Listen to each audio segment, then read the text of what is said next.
sumber daya manusia.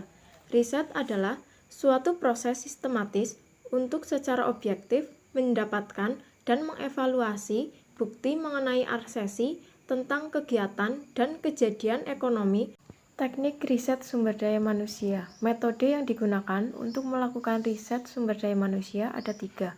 1. Studi kasus. 2. Umpan balik survei. 3. Eksperimen. Proses riset sumber daya manusia. 1. Mengenali masalah. Yang kedua, merumuskan masalah. Yang ketiga, memilih metode penelitian. Mengumpulkan data atau menyeleksi instrumen riset.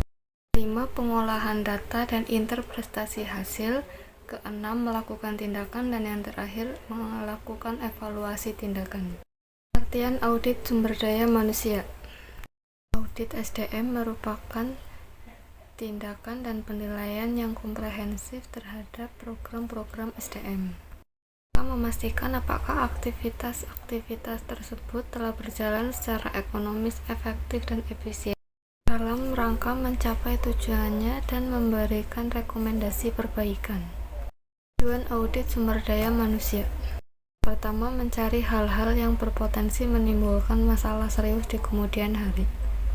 2. Mencari area yang dapat dilakukan perbaikan dan improvement. 3. Sebagai alat dokumentasi untuk merger, akuisisi, dan reorganisasi.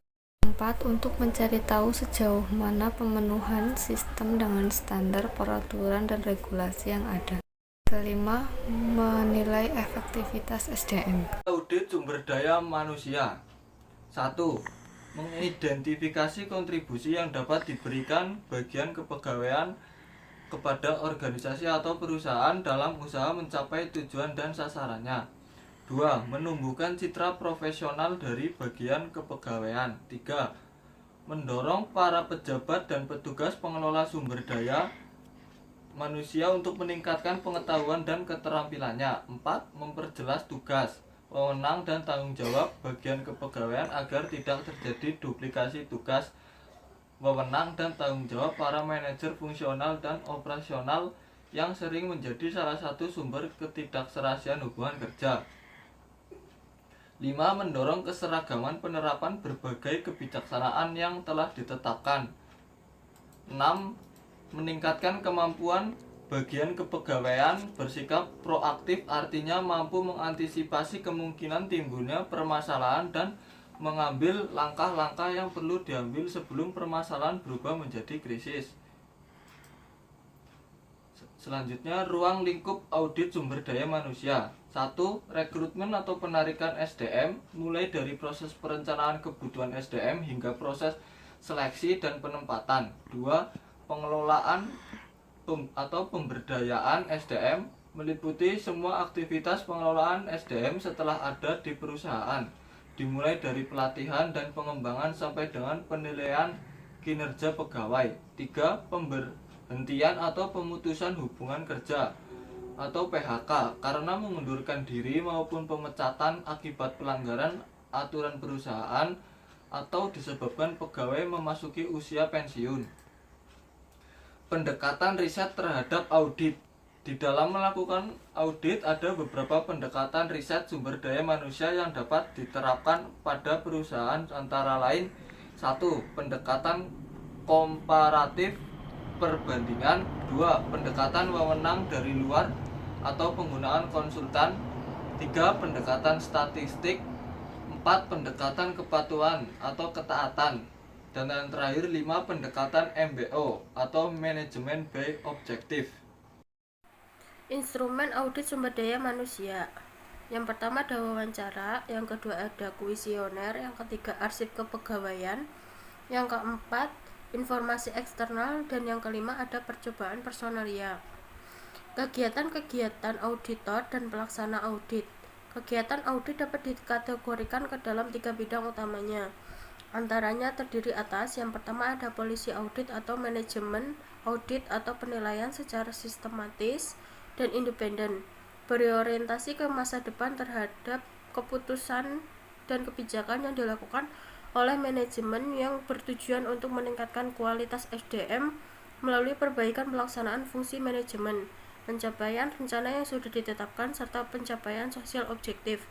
Yang kedua ada performance atau operational audit, merupakan suatu kegiatan penilaian yang sistematis yang dilaksanakan secara objektif dan independen, berorientasi atas masa depan untuk semua kegiatan yang ada dalam suatu perubahan yang utamanya dalam bidang SDM.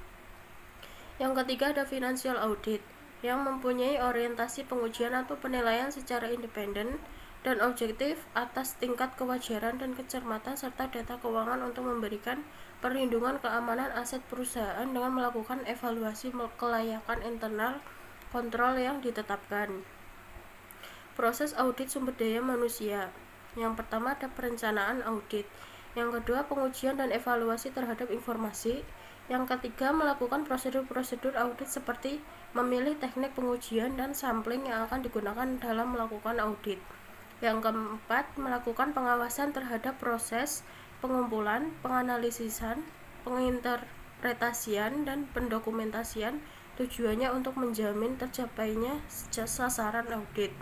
Yang kelima, kertas kerja audit yang berisi semua informasi, analisis, penemuan, dan rekomendasi yang dilaporkan harus diperiksa oleh atasan audit. Sedangkan proses dari audit terdiri dari 1. Mengomunikasikan gagasan dan makna audit SDM dan menekankan berbagai manfaat yang dapat diperoleh, serta mendapatkan dukungan manajemen puncak. Yang kedua yaitu memilih personalia dengan berbagai keterampilan dan menyusun tim audit, serta memberikan pelatihan yang dibutuhkan. Yang ketiga, mengumpulkan data dari berbagai jenjang, fungsi, dan unit yang berbeda dalam organisasi. Selanjutnya, menyiapkan laporan audit bagi para manajer lini dan evaluasi Departemen SDM. Yang kelima yaitu membahas laporan dengan para manajer pengoperasian terkait yang kemudian menindaklanjuti hasil evaluasi. Yang terakhir, memasukkan berbagai tindakan korektif ke dalam proses penetapan sasaran operasi organisasi reguler. Selanjutnya yaitu laporan audit. Ada beberapa hal yang perlu diperhatikan apabila menyusun laporan audit sebagai berikut, yaitu 1. Laporan harus tersusun secara sistematik sehingga akan mudah dipahami oleh berbagai pihak. Yang kedua, bahasa yang digunakan harus sedemikian rupa sehingga tidak menimbulkan interpretasi yang tidak tepat. Yang ketiga, informasi yang terdapat dalam laporan harus bersifat aktual. Dan yang terakhir, bahan yang terdapat dalam laporan harus dapat digunakan untuk kepentingan manajemen sumber daya manusia di masa yang akan datang. Terima kasih.